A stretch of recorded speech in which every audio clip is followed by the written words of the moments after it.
Hello, Sam Owens here.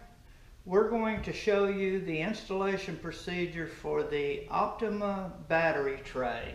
This is for the 2017 Slingshot, and you can recognize it with this tab that sticks out.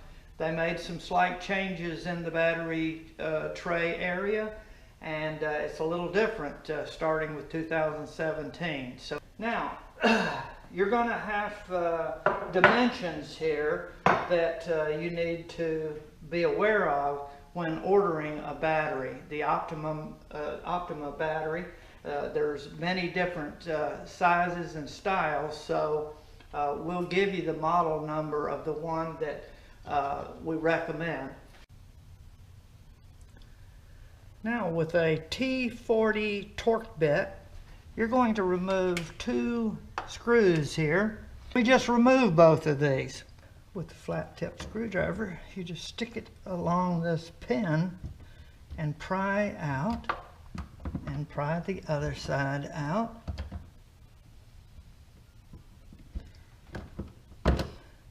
And they should just pull right out, each of them.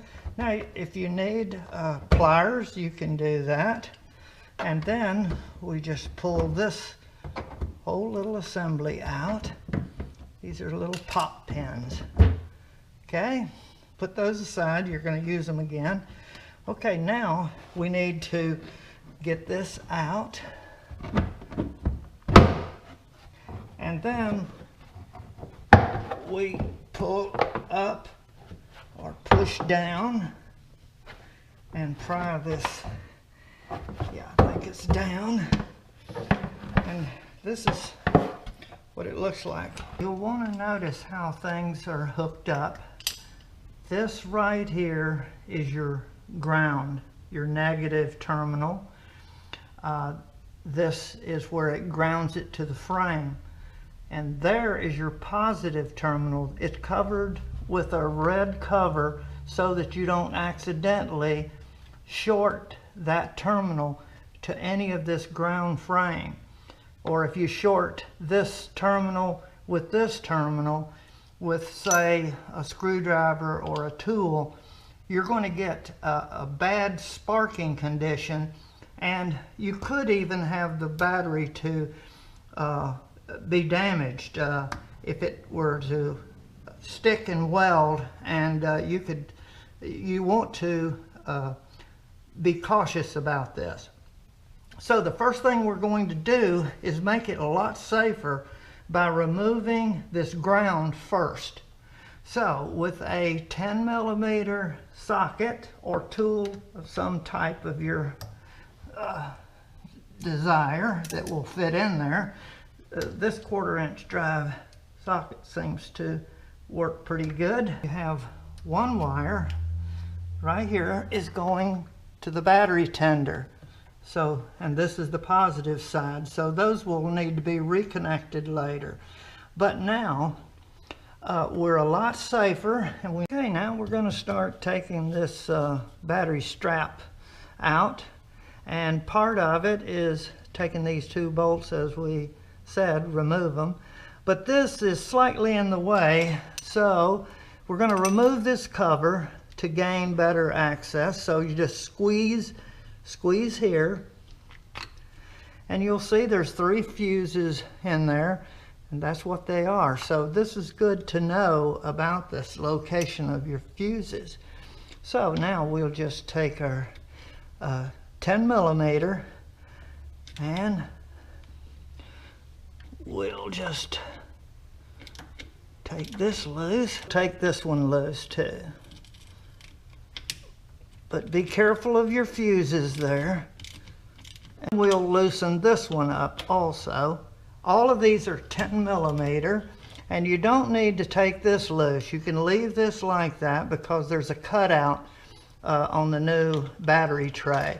As we remove the last bolt holding the power fuse holder in place, it's going to be able to be removed, and you're not going to really do a whole lot with it other than just have it removed so that we can take this off. And keep in mind, now would be a good time to protect those fuses from damage by putting the cover back on and just squeeze her in place and just put over to the side. Remove this.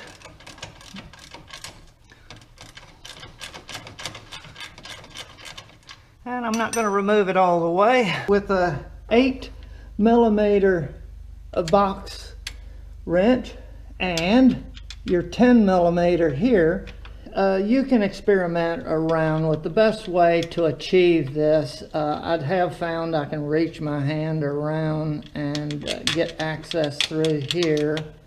Drop your tools and then you can simply remove this now and take this one loose. Now that we have the other two bolts removed, let's see if we can't remove this one. And it's easy enough. I had it loosened up pretty good. Okay, and now we can remove this whole assembly, pulling it out. But be aware that we have to remove the positive terminal here.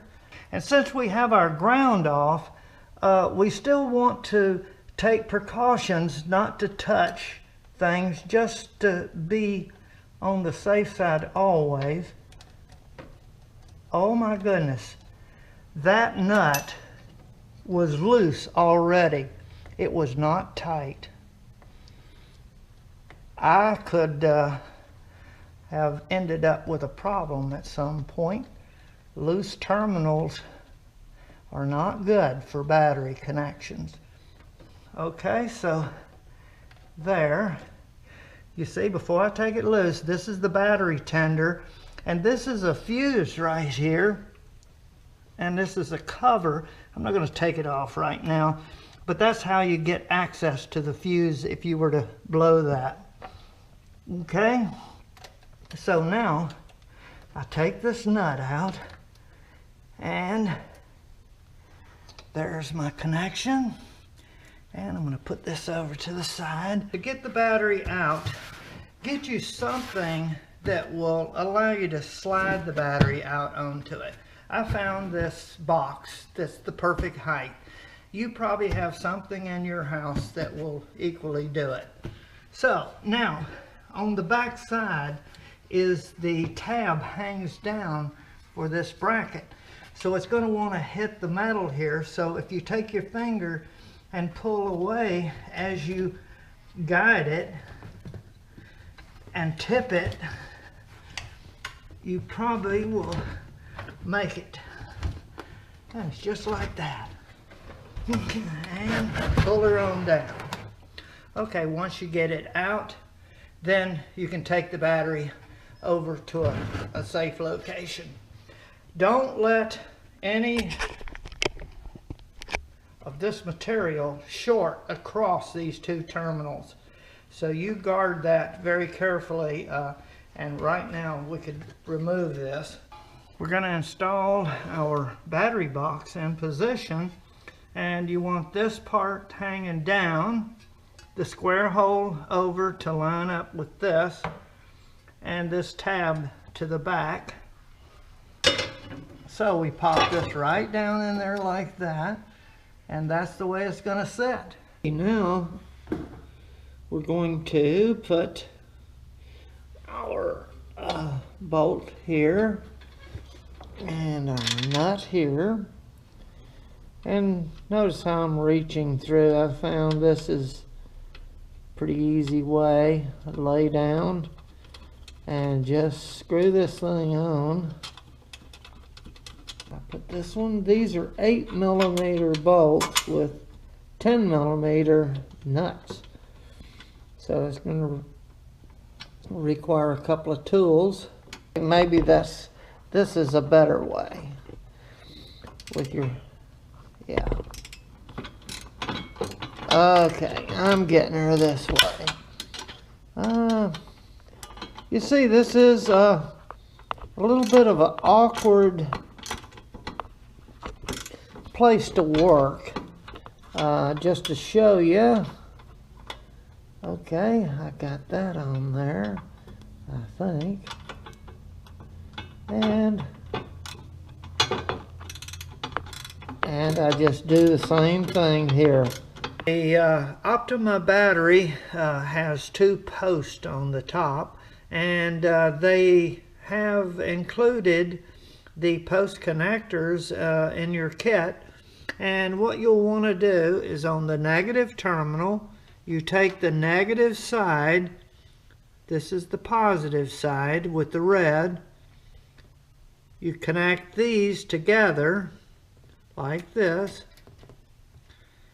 and connect right into there on one side. Now you've removed the strap that you don't need if you had bare wires, and you just tighten these down good and tight.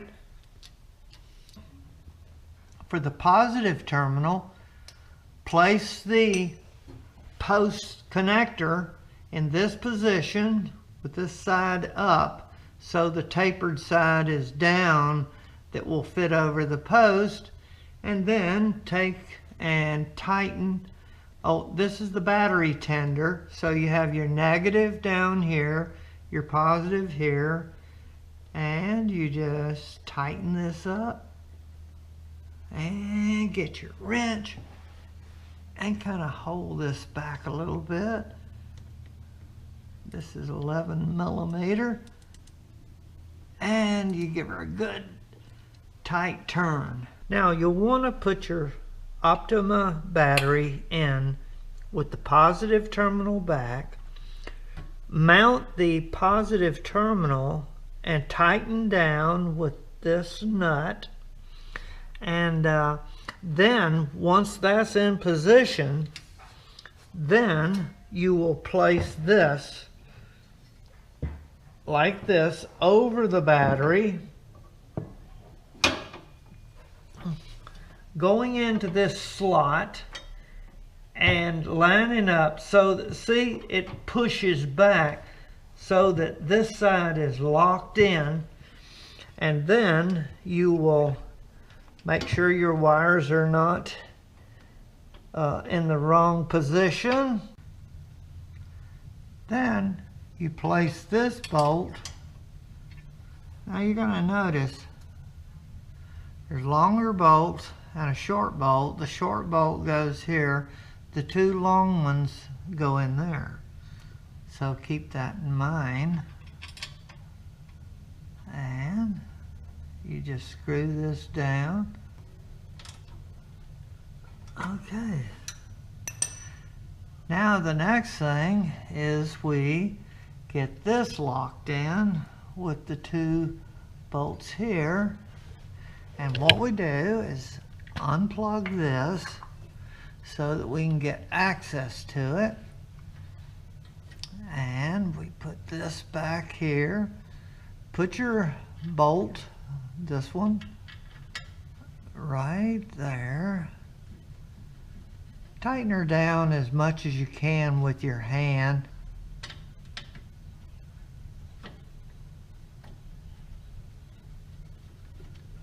Okay, we tighten her up. These are 10 millimeter. Okay, watch your fuses there. You don't want to have your tool damage them. Then last, you will put this terminal on the negative. That's the installation of the Optima battery tray for the 2017 Polaris Slingshot. Now, we have our battery in position, connected, everything is great. The final step would be to place the cover into position. Notice right here you have a slot, and right here you have a tab, and this will go into here like that, and you also will position this underneath. Actually, you push this in first would probably be better, and then push this in.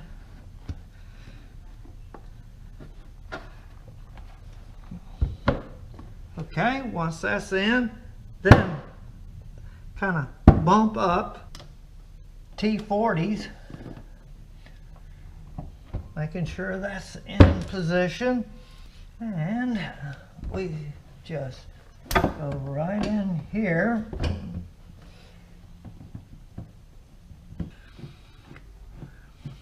Up here, you take these push pins, the base, push that one in, this one, and then you take the pin and push it in, and to the other, and kind of move it around until it goes in there, and then it should snap in position. So good luck on your project, and I hope it works for you.